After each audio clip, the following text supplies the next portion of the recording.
Folks, hello and welcome to Tavern Chat. I am your host, Eric Tenkar, your bartender in the OSR, and I will apologize ahead of time for the air conditioner, the AC in the background.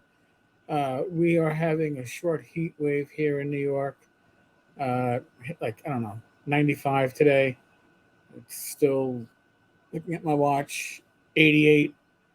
It's hot, it's muggy. The AC is staying on, or else I will melt right in front of you on screen. And I don't want that. You don't want that. So today, I guess, kind of a bit of a rant.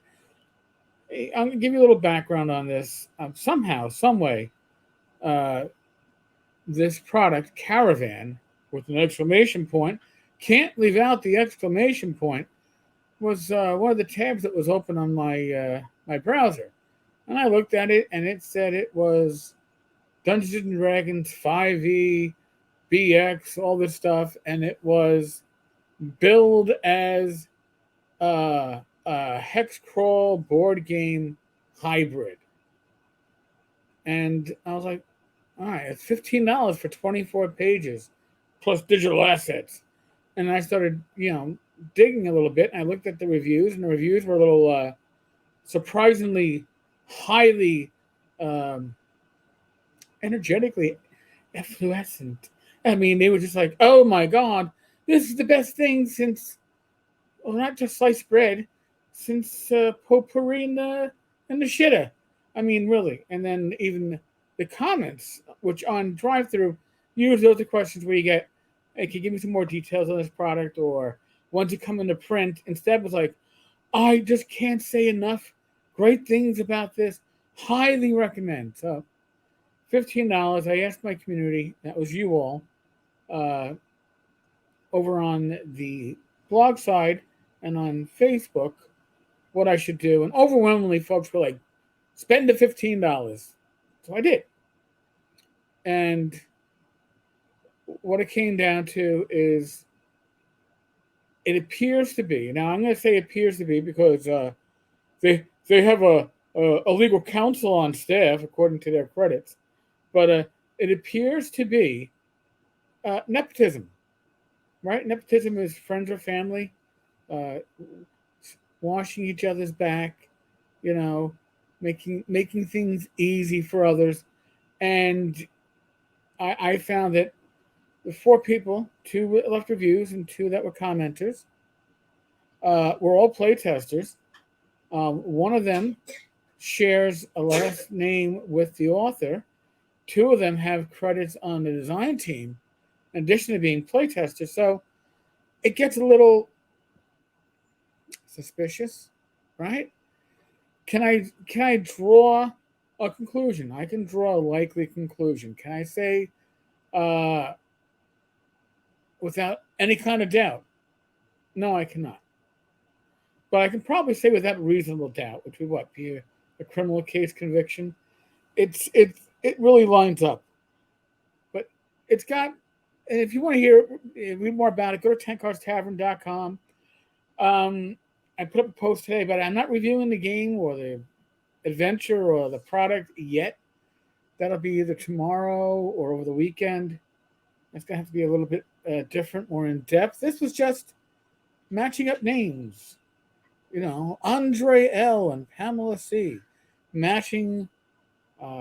Pamela C's last names, whatever.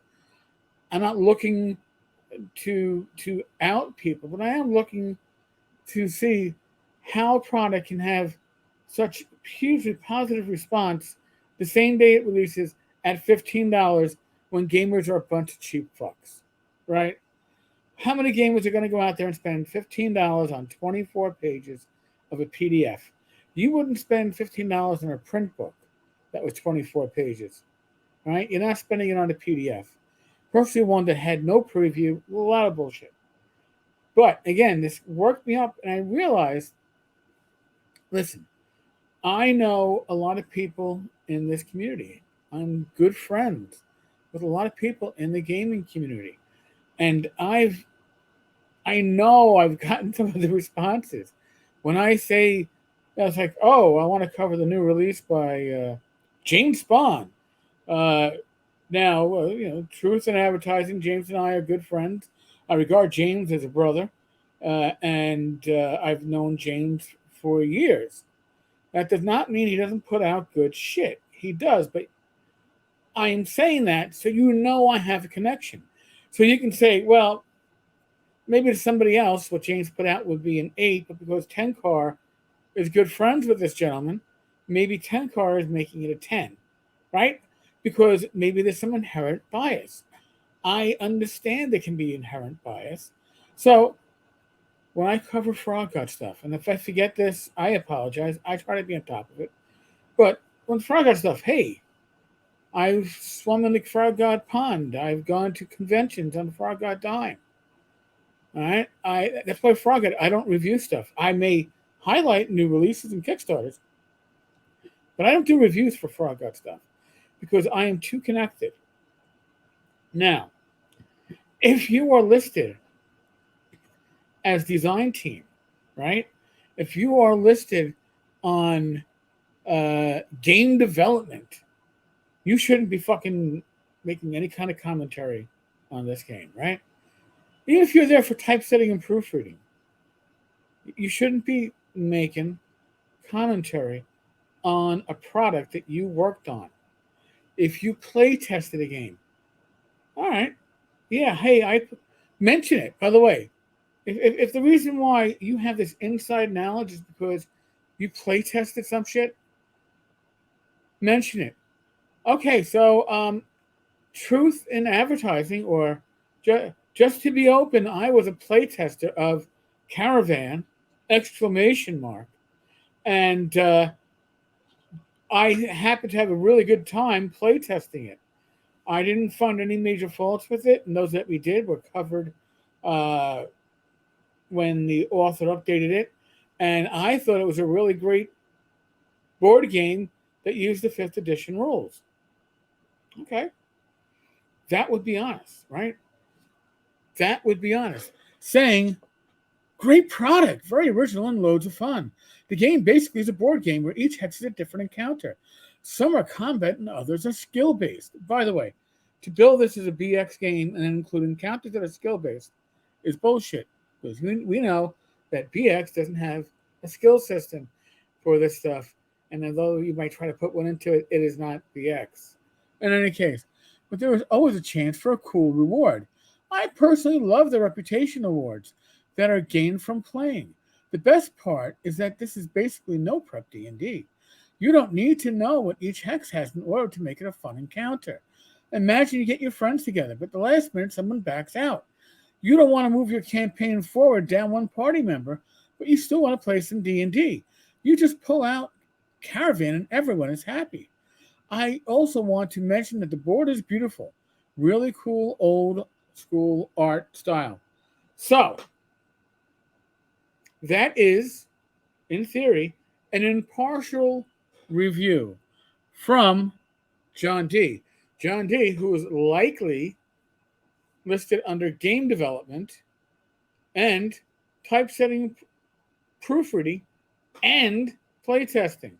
So, no, John, all due respect to you, you should not be offering your thoughts on something that you helped develop, right? It's your, even if you're just the, I don't know, creative equivalent of the midwife, it's you're too involved in this.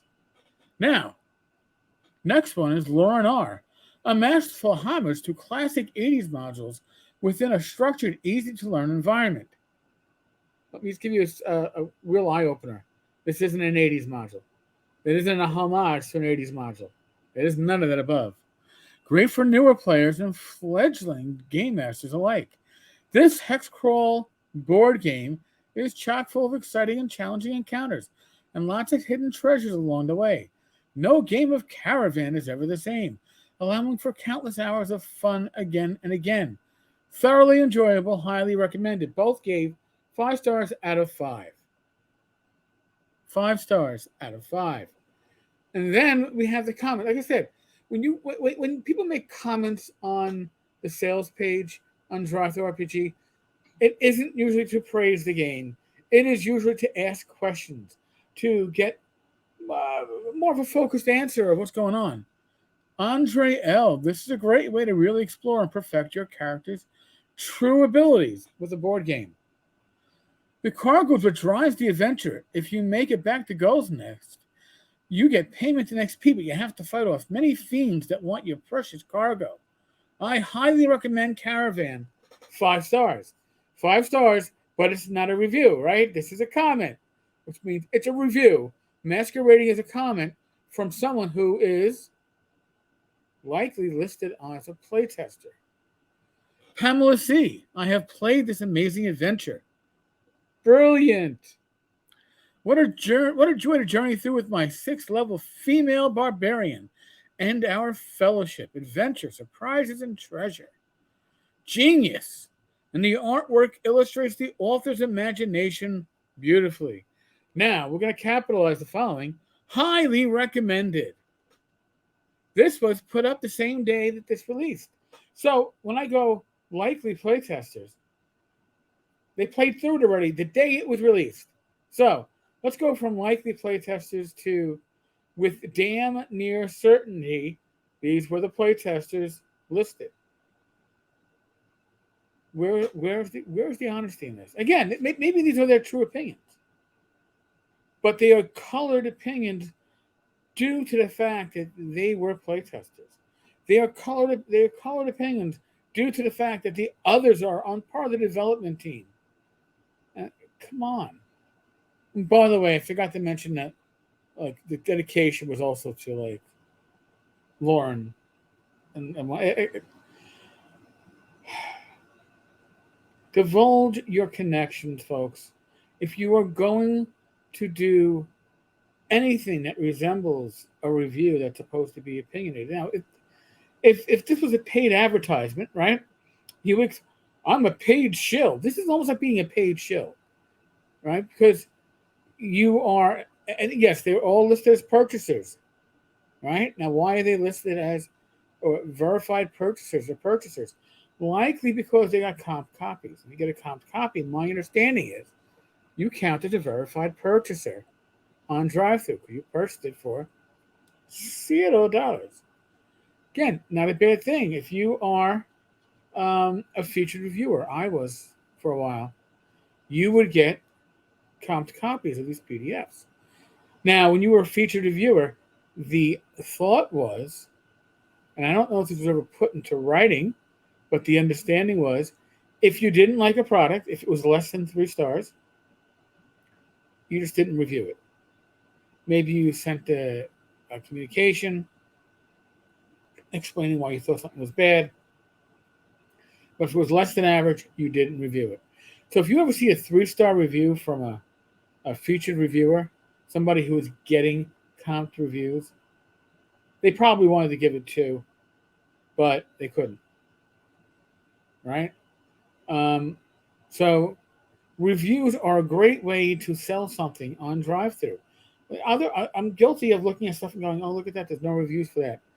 I wouldn't have batted an eye at this product if it didn't have these reviews, but I batted an eye at this product, Caravan, because the reviews made me suspicious, and rightfully so.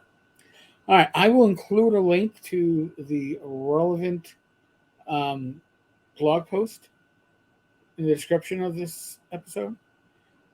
We are still in the midst of the world of COVID. Use your common sense, folks. Right? Use your common sense. Be safe. Be well. God bless. Roll those dice. And knock on wood, I'll be back again tomorrow, I believe, with Joe the Lawyer. That thing's changed. But it should be Joe the Lawyer, Dungeons and Dragons and Discourse. I think I got it right this time around. Tomorrow, 8 p.m. Eastern. Looking forward to seeing you. Laters.